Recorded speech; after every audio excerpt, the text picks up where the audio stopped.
Christian Novels Audiobooks, The Story of Wayne and Jean Vozzolo, the Cross Penny Series, Kisses of Mercy, episode number 134. Willie asked Wayne if he could have the microphone at breakfast on Thursday morning. Thank you, Wayne. Good morning to everybody. Boy, while the cats were away yesterday, the mice went to town. It's incredible how much has been accomplished in Tony's shed. And also, thank you for putting those pins on the map. We've all looked at them with different perspectives. I want to ask those of you who are electricians, plumbers, and carpenters if you would like to work on other similar equipment installations in the future. The mess hall was silent and no hands went up. Finally, Woody jumped up and took the microphone. Good morning, gentlemen and ladies. Let me rephrase Willie's question. I believe he left out a critical statement. Electricians, plumbers, and carpenters, would you like to add similar equipment installations in the future that are absolutely non-competitive with Vozzolo produce and never will be? The hands of every electrician, plumber, and carpenter shot up. Isn't that what you meant to say, Willie? Woody asked. Absolutely no competition to Vozzolo produce ever. With everybody's permission, I have some index cards that you can get when you put your plates up. And this is for everybody, not just those in Tony's shed. Put your name, your skills, company name if you have one, and your address and phone number, or just toss in your business card. I'll see what I can do to get a directory of sorts together and give everybody a copy, hopefully by Sunday afternoon. Maybe Bobby will let me borrow one of the typewriters in her office, Willie said. Maybe she'll let me borrow one too, Woody laughed. I've still got a couple of splinters to dig out, and I'll help you. Typing is more in my skill set. Everyone laughed at Woody, especially those carpenters who had been working with him. Willie continued, then you'll be able to refer business opportunities to each other. I've already seen several of you exchange business cards. Thank you for bailing me out, Woody. Willie handed the mic back to Wayne. Let us pray. So tell me, Woody, what do you do for a living? Willie asked as he held Beth's hands crossing the street. Just a bean counter, he replied. A counter, huh? Yep, bean counter. So what was your question all about this morning, and what's the real reason for the colored pens? Well, as you probably know by now, I want to stay here in Sunny Hills and avoid all the travel that is required in my current job. Huh? Me? Notice something like that? Look, even a totally blind person could see that you want to stay here, and we even know why, Woody laughed.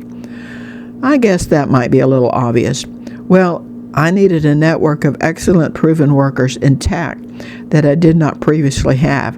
Now, all I need is some trained salespeople, particularly bilingual, and I give my plans a test run, Willie said. Woody broke out laughing. Why don't you talk to Wayne and Jean about renting their salespeople who are currently getting well acquainted with the joys of being stuck with the barbs on barbed wire? I would guess he would even let you rent his phones out there too. But they will be back inside once the fence is finished. Yeah, but wouldn't a couple of days be enough to test it out? This afternoon you could probably get them to speed up on what you want them to offer. For being a bean counter, you're pretty sharp on things outside of bean counting, Willie observed. Go on, my lady. I will go run it by Wayne and Jean. He leaned over, kissed Beth, and turned to find Wayne and Jean. Do you have any ideas on what he really wants to do? Beth asked Woody. Besides being with you? Apparently not any more than you do. Look, until lunch I can get more splinters in my hands. Then I need to head over to Sunny Hills Nursing Home. Do you know what's for lunch? Woody asked. Clueless.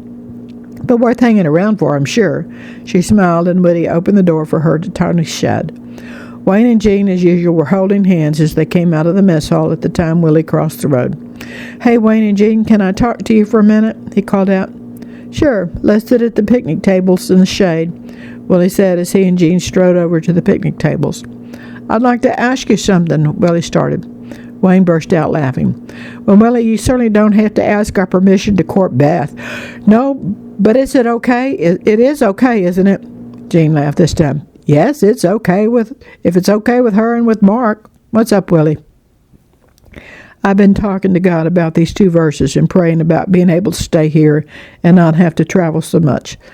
Let us therefore come boldly into the throne of grace that we may obtain mercy and find grace to help in time of need. Hebrews 4:16. and also 1 John 5:14-15. And this is the confidence that we have to him, in him, that if we ask anything according to his will, he heareth us. And if we know that he heareth us, whatever we ask, we know that we have the petitions that we desired of him. Wayne and Jean both laughed. What's so funny? Willie asked. Wayne answered, we were praying those exact verses just now before we left the mess hall. Wow, that's amazing. Well, here's my situation. I have some real good relationships with several equipment manufacturers like we have out in Tony Shed. A few of them have been begging me to expand their market by becoming an independent, non-exclusive distributor and leaving my current job, or even if I want to, while keeping my current job. Willie began explaining. And? Jean asked. And I never could figure out how to do it without a crew of dependables. As in, I don't have to micromanage installers and salespeople. But seeing your guys, Wayne and Jean, you have taught these men how to work and have a sense of excellence. They listen and follow instructions, and I bet if I were a betting person, they do that every day. Yesterday, it dawned on me when I was with Beth, Mark, and Gwen that I could contact some of these manufacturers and set up ready-to-eat food stations and convenience stores and gas stations. They could offer pizza, hot dog, fried chicken, potato wedges, fried burritos, egg rolls, corn dogs, fountain drinks, and other such stuff. I could design the packages fairly quickly, and your guys in Tony Shed could install the equipment correctly, adding new clients to their other clients in their own areas. It sounds very doable to me, and there's certainly a market for it, Wayne said. But I hear a but coming, Jean said. But I also need some bilingual phone-trained salespeople, Willie continued. Wayne and Jean just looked at each other, and Woody suggested I give it a try by renting your sales team and phone room the rest of today and tomorrow instead of them working on the barbed wire fence. He did, huh? Well, Jean, certainly not a bad idea. What do you think, sweetheart? Wayne asked. What do you need, Willie? Jean asked. First, I need to talk to the manufacturers on their toll-free numbers, draw out some installation packages, ask the guys at Tony Shed what they would charge for installations, put together some prices, and train your sales crew in these items. They already know how to sell. If it works, then go from there, Willie continued. No, I need to talk to Beth first, and then I'll do all the other stuff. And if it doesn't work? Wayne asked. Then I will be here in my furnished apartment instead of my room at the boarding house back east, spending as much time with Beth as I possibly can. Sweetheart, do you think we can pull those guys from the hot sun and ouchie barbed wire and politely ask them to return to their air-conditioned office this afternoon? Wayne asked, Jean grinning. Well, we could try, but I don't know. They seem to like wearing bandages and getting hot and sweaty, Jean laughed. Can you get it together on your end by lunch and get these guys up to speed this afternoon? Wayne asked. Yes, I believe I can, Willie answered. Thank you. Willie, let us know and we'll let you rent whatever you need, Wayne replied.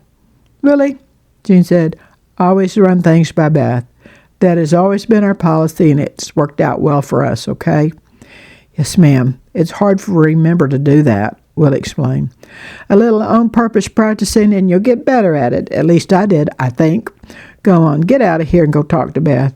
As Wayne shooed Willie off, Wayne and Jean bowed their heads and prayed with thanksgiving in their hearts. When they finished praying, Jean said, Sweetheart, we need to go find Eduardo. He needs to change his mind and preach tonight. I agree. He's somewhere getting jabbed by barbed wire fence. We'll find him. Wayne helped Jean up, and they went over to his truck in their driveway.